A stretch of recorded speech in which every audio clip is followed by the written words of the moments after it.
Hi friends, MN news నుంచి నేను మీ మైనుద్దీన్. మనం ఎంతో ఉత్కంఠంగా ఆందోళనతో ఎదురు చూస్తున్న ది కేరళ స్టోరీ 2 సినిమా ఎట్టకేలకు రిలీజ్ అయింది. అయితే ఈ సినిమా కేరళ రాష్ట్రంలో రికార్డులు సృష్టించింది వసూళ్లలో. ఇప్పటి వరకు ఏ సినిమా చేయని రికార్డులను ఈ సినిమా బద్దలు కొట్టింది. ముఖ్యంగా కేరళలోని అన్ని థియేటర్లు ఖాళీగా దర్శనమిచ్చాయి. కేరళ రాజధాని తిరువనంతపురంలో పీవీఆర్ సినిమాలో మాత్రం 4 షోలకు గాను 68 మంది టికెట్ బుక్ చేసుకున్నారు. అక్కడ సినిమా విడుదల కాకముందే డివైఎఫ్ఐ కార్యకర్తలు థియేటర్ల ముందు నిరసనలు చేశారు.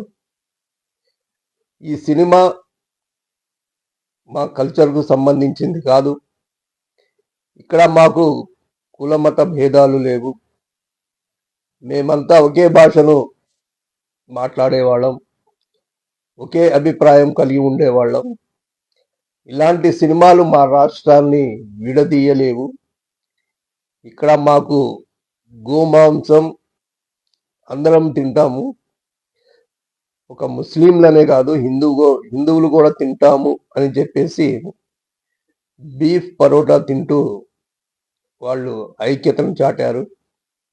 హిందువులు కూడా బీఫ్ తింటూ వీడియోలు రీల్స్ చేసి వేశారు. అయితే ఈ సినిమాపై రాష్ట్ర ప్రభుత్వం హైకోర్టుకు అప్పీల్ చేసింది దీన్ని విడుదలను ఆపాలని. అయితే హైకోర్టు సెన్సార్ సర్టిఫికేట్ ఇచ్చిన తర్వాత ఇంకా అబ్జెక్షన్ ఏమి ఉండదని చెప్పేసి ఈ సినిమాను రిలీజ్ చేసింది.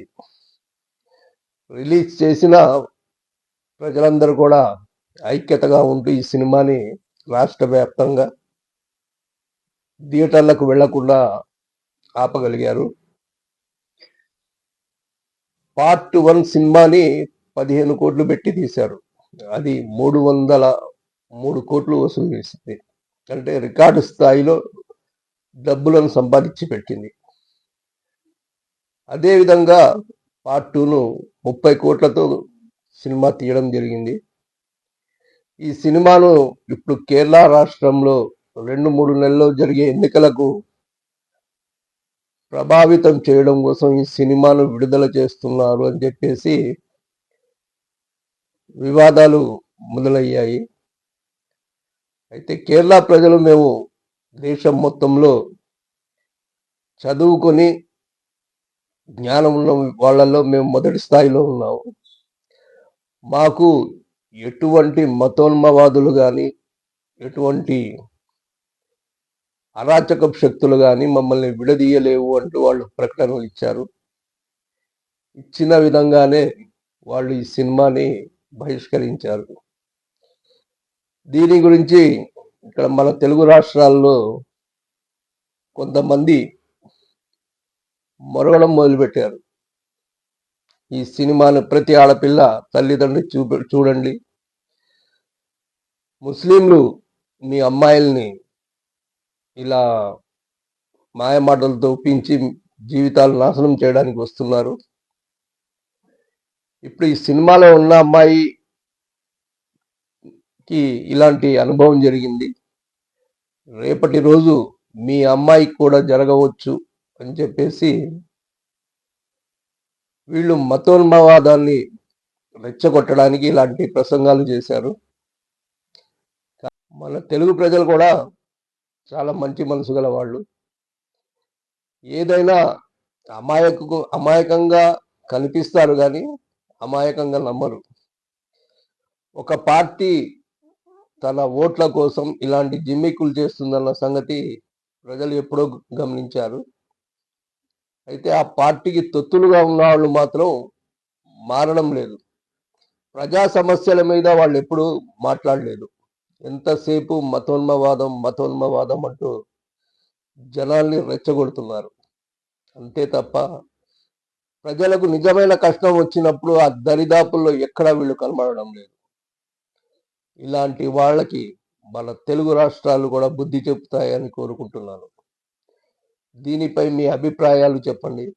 అలాగే ఇలాంటి వీడియోలను షేర్ చేయండి. మనమంతా ఐక్యంగా ఉందాం. మన దేశాన్ని అభివృద్ధి వైపు నడిపిద్దాం. ఏ విధంగా అయితే చైనా, జపాన్ సాంకేతికంగా ముందుకెదుగుతున్నాయో అలా మనం కూడా ఏకతాటిపై వచ్చి ముందుకు సాగుదాం. ఏ మతంలో అయినా సరే ఇలాంటి మతోన్మవాదులు ఉంటే వాళ్ళని అక్కడికక్కడే అణిచివేయండి. వాళ్ళని ఎదగకుండా చెయ్యండి. ఇది మన చేతుల్లో ఉన్న పని. దీనికి మనమే సహకరిద్దాం. ఏదైనా మానవత్వం ఉన్న వాళ్ళతోనే చేయి కలిపి నడుపుదాం. మతోన్మవాదాన్ని కాళ్ళ కింద వేసి తొక్కి దాన్ని అంతం చేద్దాం. జై హింద్. మిత్రులందరికీ ఈ వీడియోని షేర్ చేయవలసిందిగా కోరుతున్నాను. అలాగే మా ఛానల్ని కూడా సబ్స్క్రైబ్ చేసి మాకు సహకరిస్తారని కోరుకుంటున్నాను. Thank you very much.